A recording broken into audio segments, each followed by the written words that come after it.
Hello, welcome to 21 This Week. I'm Susan Heltemes. Coming up next, outcome of legislation from Annapolis, Monorail to Frederick, and Bob Mueller takes center stage.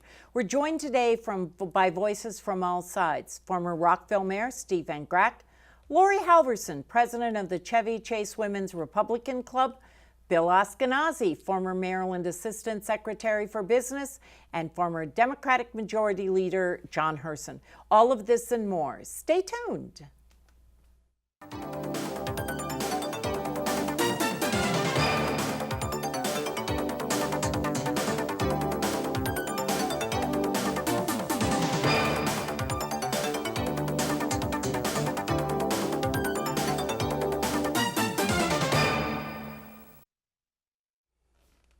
The deadline for the governor's signature on legislation was just before Memorial Day, and the governor's actions are intriguing. Governor Hogan allowed a number of bills to become law by neither signing them nor vetoing them. Laurie, these bills included the procedures for voter registration on Election Day, mandate for a public school teacher and a parent of a public school student to be members of the State Board of Education, expanding food stamps through the summer for students who get free meals at school, and solidifying Maryland's membership in a regional alliance to reduce carbon emission. These seem benign to me, but why do you think he did this? Well, they may seem benign because they probably didn't affect the budget as much for the state. However, I'm very concerned that he didn't veto two of those bills, especially one is the one to add the teacher and the parent to the school board, to the state school board. I thought, I was on the state school board. I feel like that's important to have the number that we had. We shouldn't, when you add more, it's harder for one person to get a word in. Also, it's like adding a teacher union voice to it because there's going to be a campaign taking more time away from the classroom for the teachers union to elect a teacher to be in that position. And I'd rather the governor choose the parent. So that concerns me. I also wish he had vetoed the carbon emissions bill. He has a better bill for next year. I think he should have been stronger and said, hey, I don't like this bill, I'm going to veto it and push for my bill next year. And also Brian Feldman made a comment afterwards that he didn't want to work on it this year, but the governor says he's ready for next year. But he wants to get started, so there we are. Now, Bill, Governor Hogan did veto 8 bills, including legislation that eliminated the Handgun Permit Review Board, banned the box legislation, in-state tuition at state colleges and universities for DACA students, expanded legislative role in state collective bargaining, and a bill that expanded transparency in gubernatorial appointments. These are most likely all may not be as benign, but I think they probably have wide support, and they're likely to be overridden next session. Why did Hogan choose these, do you think? Well, I think all of them are consistent with his philosophical bent. I mean, he is a working person's governor. And if you look at a lot of these small business initiatives, for instance, ban the box. Small business, this would say that couldn't ask a candidate for a job whether they've had a criminal conviction until after the first interview. Well, he probably felt that that may be a restriction on a small business owner's right to interview candidates the way they the way they please. A lot of the other ones are either highly regulatory or overtaxing. For instance, the handgun bill, I think the committee acts, even though it's this political appointees, acts almost as a buffer to allow more liberal interpretations of who can carry a permit or a gun, as opposed to just letting it go to an administrative law judge. So I think he had a good mix in there. What about the DACA bill? Well, I think that plays to a broader audience. It brings in immigration questions, and I think that he said that the wording of the bill was not to his liking. So it's not necessarily the philosophical bent, but it could be the wording. Also, any of these vetoes will play out if he does decide to run for higher office. Well, I was going to comment on that because I think the ban the box thing is a coming wave from a Democratic standpoint, Democratic voters and the base that is Democrats. The idea that somebody goes and serves their time and does what they're supposed to do and they come out and they're trying to get a job and then they just get slapped again with the fact that they have a criminal conviction. I mean, that to me is something that he's going to have to deal with if he does run for higher office. Well, I think it's that veto of that. but Yeah, and just as a rebuttal, it's also, we look at it as a transparency issue, frankly. In other words, let the facts come out, let the employer as well as the employee understand what the true background of this person is, and then decide on the merits. As opposed to what they find out, though, the is question is whether or discrimination. not you can ask it on an application. I mean, Yeah. it doesn't say you can't ask it in an interview. Right. I mean, you can ask Yeah. that. So, but I just think that's a coming issue. Both And for I'm going to him- cut you right All right, off there all right. because, Steve, laws that the governor did sign include police force for Johns Hopkins University, raising the minimum age to buy tobacco products to 21, a grant fund to help police pay for the testing of rape kits, university regents reform regarding greater transparency, revamping the University of Maryland medical system, and breweries can sell more beer now in their on-site tap rooms. Did he do the right thing in signing these bills? No question. These are strong bills that he should have signed. First of all, I've always been a strong proponent of supporting our police. And whether we're creating a police force at Johns Hopkins or other colleges, that's a positive, more money for police. But the thing that I liked the most about what he did was transparency in the selection of the Board of Regents. I'm a big University of Maryland fan, always have been. Next year will be my 50-year graduation from the university, and I love Maryland, but the Board of Regents needs transparency based on what's occurred in the recent past, but that concept of transparency, I hope, applies to the entire Hogan administration. There needs to be transparency in government, local, county, state, federal. That's And the bright positive. spot on the regents is that our very own like it is now a regent, and I know he is going to work for that. But John, the governor also did not sign or veto several bills that will now become law and that are perhaps more controversial. They include the ban on most foam and food and drink containers. Maryland's the first state, but it's already law in Maryland and Prince George's County. Also increasing the amount of electricity in the state that must come from renewable resources by 2030, a state drug board to monitor prices paid for prescription drugs by insurance plans for state and government workers, and a $3.2 million in state aid for the struggling Baltimore Symphony Orchestra, which announced the cancellation of its summer schedule just this week. So why these, do you think? Well, it's interesting, just to go back to the very beginning of what you said. They're not benign. They basically, these are bills that passed. He decided not to veto them, but he also decided not to sign them. So that's kind of interesting. Why does he do that? I'll just go to one in your list, which is this State Board on Drug Pricing. This is kind of a coming event in all these state legislatures about how to deal with drug prices in this country.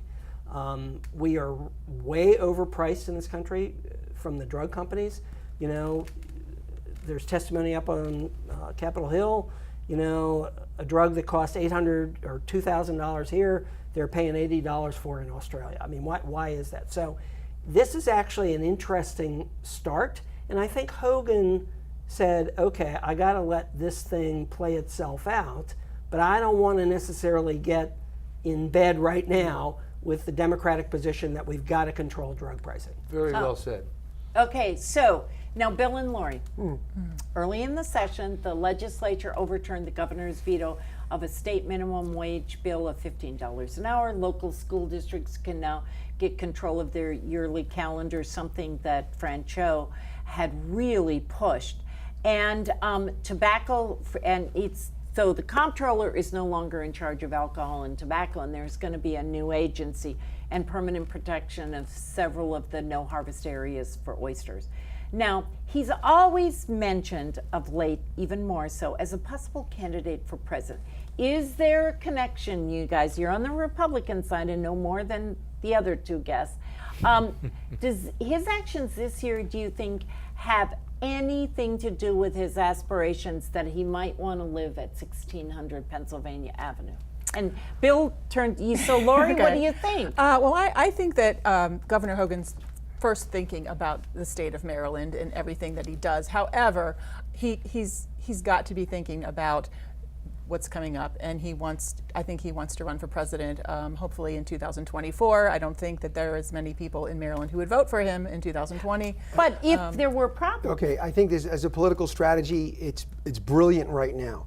He's very well aware of what could happen. We're in a volatile political situation. There could be impeachment proceedings. There could be an actual trial of a sitting president in the Senate.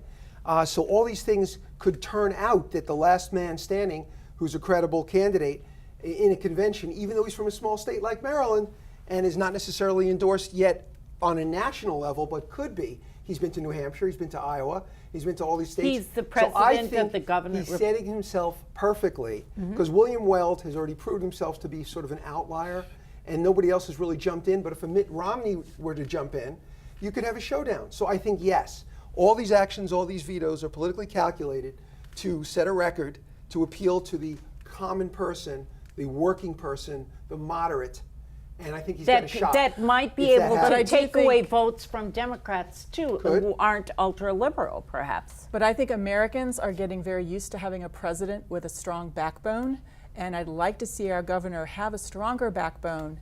So that, I mean, I will support him if he runs for president in 2024, but I want to see more backbone But from Bill, him. you could be right. I mean, and the president's age is also against him. Okay, so John and Steve, Maryland has not fared well in the presidential sweepstakes, although Spiro Agnew did end up as vice president. Didn't do so well there either. But remember Martin O'Malley, and when was the last time you heard from John Delaney? I did see him a few weeks ago. He looked great. And does Hogan fare better, or there are others with a brighter future for the future? And we might say Chris Van Hollen, Jamie Raskin, who's getting a lot of press, John Sarbanes, who's getting press. What do you think, guys, for the future? Well, politics changes today so quickly. We never know what's going to happen. All the old rules are thrown out, and we're into a whole new way of we elect our officials. But I have to tell you, Chris Van Hollen is a gem. Jamie Raskin is a gem. And Congressman Sarbanes, his father, may have been the finest U.S. senator in the history of the state who introduced the first articles of impeachment against Richard Nixon as a member of the House Judiciary Committee. There's a lot of great people there, and who knows what. We only have a little bit of time left, John. We have great stars. I totally agree with Steve on this, and exactly what you said about all of them. The problem is we are a blue state through and through. It's going to be hard to get somebody from this state to a national level and have interest at a national level, given the size of the state. And John Delaney's going through that right now. He is going to be on The View on June 13th. I heard that. June 13th, The View, John Delaney, yeah. Republicans will not be watching Won't get that him many show. votes. They won't get him many votes. And I mean, I think John Delaney's a great example of the challenges that anybody from Maryland has. And you know what? trying He to run was an national known by Republicans and Democrats as someone who worked across the aisle and who got things done. Yeah. But where is it getting him now? Not very far. 0%. So at that point, polls. we're going to end it. I know we're going to be talking about these elections in the days to come, but I think we had some good stuff out there about the legislation that has passed. We'll be right back after this short break. Stay tuned. Bob Eisinger, a Montgomery County developer, has put his money where his mouth is behind his belief that a monorail from Shady Grove Metro to Frederick isn't goofy and would help to ease congestion on 270. So, Steve, back when you were a mayor of Rockville, you were a vocal supporter of monorail on Rockville Pike. I remember it very well. Have times changed, and is a plan for a monorail viable today? Yes, but you have to go back and remember when I ran for mayor of Rockville, I brought great publicity to Rockville Pike because I ran down Rockville Pike, beat the traffic, but there were no sidewalks all the way down Rockville Pike in the route that I ran, showing how far behind things were. We need to go into the future. And this whole concept, first of all, the Eisinger, I knew his father, Eisinger Kilbane, they're good developers. It's a great concept. The congestion on 270 is unacceptable. It's overwhelming. If it takes monorail to resolve and ease it, yes, just concerned about the cost, concerned about the construction and the delays in putting it together. But it's a great concept. And they say that it will stop at the Mark Station, Gaithersburg, and where else? I don't remember. But there are a couple of stops along the way. Makes all the sense. And It's I would logical. add that the whole issue of the monorail up 270 is an interesting issue for the down county areas of, District 18, District 20, District 16, who are all fighting, the expansion of the Beltway. And, you can't get both. You can't oppose the monorail and oppose any expansion. You just can't. What about the extension of I don't know if there's discussion of this, or had been, but the extension of the red line all the way up to Frederick? Great idea, but they say they can't do it. They can't say do it's it. opposed by too many local communities, but it should be. I mean, logically speaking, Instead of a monorail. growth in cities, the metros, the subways. Just ask Clarksburg, it's all Georgetown about that, Clarksburg. remember? They made a mistake. Georgetown You could fought just it. envision the stops. Well, I love that there's an entrepreneur who is bringing up this idea, and I think we should encourage more of that to find solutions, because we're not getting them from our elected officials. No, I think that's right. And when he put his own money into it, making a video and doing the research, I really commend him. But we're going to move on now. So Bob Mueller took center stage this week, and public opinion seems to be growing for impeachment. He warned that Russia helped one candidate, i.e. Donald Trump, to defeat another candidate, Clinton, and affirmed that there was a cover-up by the president, and challenged Americans to read the report. So I have my report, weekend reading, right here. We were all forced to read it. Yeah. So after all of this, and he started and ended with the part about that Russia got involved in our elections. What changed this week? And we're going to start with you, John.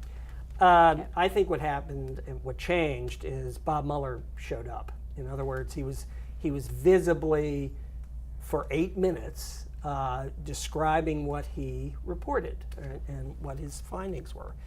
That makes a huge difference, and I think what that means is that Congress is going to call him, whether he likes it or not, to be a witness in some kind of hearing, and I think that will be a riveting performance for the country. Nobody is reading this except all the five of us, Susan, because we have to. You said we had to. Yeah, so, next but conversation. the fact that there's going to be maybe a hearing at some point where Bob Mueller shows up, that's going to be a And difference. everybody will watch. Bill, what happened well, this week? we're building to a political crescendo. I mean, this is like incredible political theater right now, and the stakes are very, very high. So I think you have two gigantic egos involved, and I know Mueller has a tremendous reputation and without reproach. However, there's still personal politics involved, and President Trump challenged Mueller and maybe mischaracterized the extent of the conclusion, and therefore now that the forces have joined. So this could become now, as a private citizen being subpoenaed, and he'll be testifying, it will call for more rebuttals.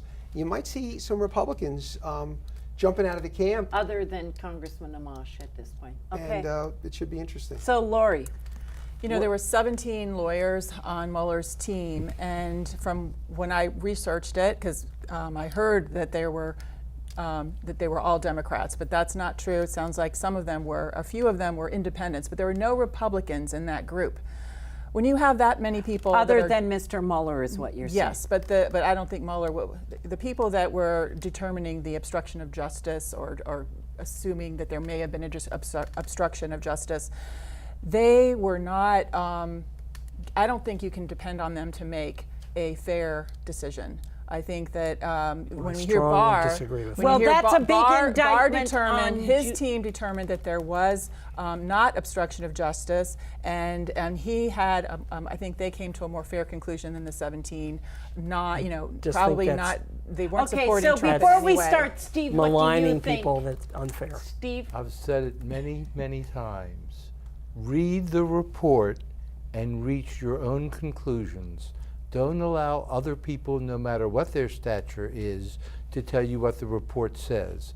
The report is clear, strong, thorough, and says a great deal, and I don't think many people read it, but if you really care, and when Mueller left the other day, he said every American should be aware of what's going on and what's been happening. Read that report. The other thing that I find disheartening is, and in line with what you said, Laurie, is that these are professionals, and I find it hard when the president and others attack the integrity of people who work in the judicial system, the FBI, the CIA, the Secret Service, all of that, and they go to work every day. And I think reading the report will help to say that I think they probably were even-handed and fair-minded. Susan, that's naive, I think. I think everything is colored by political affiliation. Everything is colored in this atmosphere by an agenda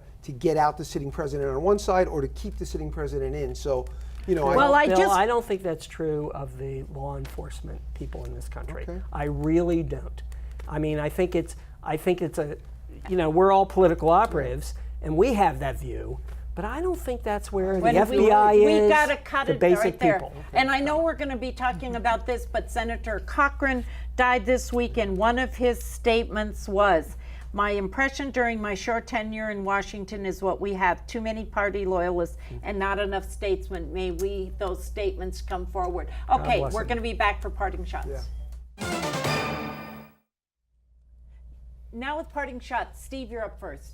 Well, I am a great advocate of Montgomery County Public Schools. It served me, my siblings, my children, nieces and nephews. I love Montgomery County Public Schools, but I cannot accept this concept of students do not have to go to classes. This extensive, unexcused absences that is overwhelming. I think kids should have to go to public school, and Montgomery County Public Schools should not allow the magnitude of unexcused absences. Laurie. I agree with you, Steve. I am concerned what I heard today on the news that it's possible that there's news that there could have been 5 people executed that were involved with the summit in North Korea with Trump. So I'm very concerned about that. It may not be true, but it's coming out from South Korea. So I think next week may be a big week for discussion on that topic. And his sister is in trouble, and she's in hiding. His Oh, own really? sister, I didn't hear Bill. that. Governor Hogan, he has once again not ducked a controversial issue and actually injected himself into a really, soon to be a big headline. There is a very serious mold problem at the University of Maryland in the dorms. It's been there for 20 years. Yep. And he has written a strong letter to the Board of Regents, and he's called for an investigation. Now, this was on the Washington Post front page this last Sunday, but just yesterday this letter went out. So I commend Governor Hogan for transparency and to safeguard the safety of all the students who go there. Yes, and there is a big suit coming down that's going to cost Maryland a lot of money from the parents. John. Yes, and want to agree with that wholeheartedly because I actually knew the parents who lost a daughter through that. So, bottom line, apparently $14.3 million was distributed by the county council without an appropriate oversight to various groups in the county. Normally, there's a hearing before the county council before that happens. No hearing this time. Change of process with the new county council. Are these community block grants? Yeah, well, they're like grants. It's $14.3 million to various groups. I mean, I happen to know through the Bar Association that they didn't get any money. $50,000 for their pro bono program. Pro bono a great program. Right, and they've been funded for years and years and years, right. And with no hearing at all. Thank Done. you, John. So that's it right there. I would like to congratulate Poolesville High School grad Kahil Green, who has been elected the first African-American president of the student government at Yale University. Good luck and good for you. And now I want to thank you, panel, crew, and for you out there watching us each and every week for Montgomery County's hardest hitting political talk show, 21 this week. Be sure to follow us on social media and see you next time. I'm Susan Heltemes, and bye for now.